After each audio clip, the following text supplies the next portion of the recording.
Hi, it's me again with Corel Roll Tips and Tricks. And somebody sent me this and not 100% sure I understand, but they said get rid of the white background. The only white background I see is this part right here.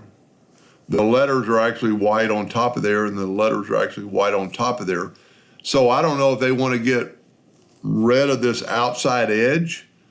I'm sure you'd want that separation there.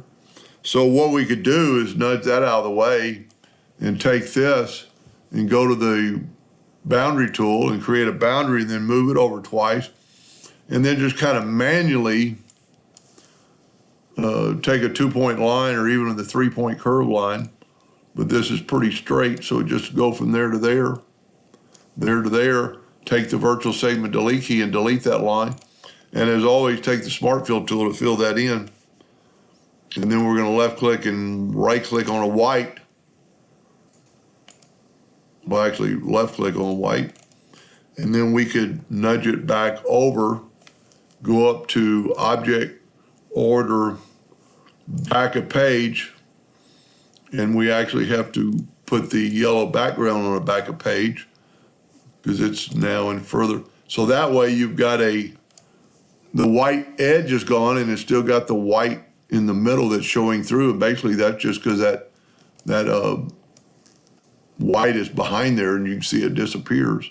And then if he mentioned something, he's exporting and importing, and I'm a little bit lost. But then just to make a boundary on this, the same thing. Just take your boundary tool, and because it's all one section, because that white, it doesn't let it fill in, then you have a boundary. And then if you wanted to have a little edge on that and be transparent, I'm guessing, go up to Effects and Contour to the outside, let's say 1/4 of an inch. And there you have it. And then just go to Object, break Contour apart, try to grab the inside one and move it out of the way and take the other one. And then you'd have a cut line around there and that white is gone. I'm hoping that's what he was meaning. Maybe not. We'll see. Hope that helped. Thank you for watching.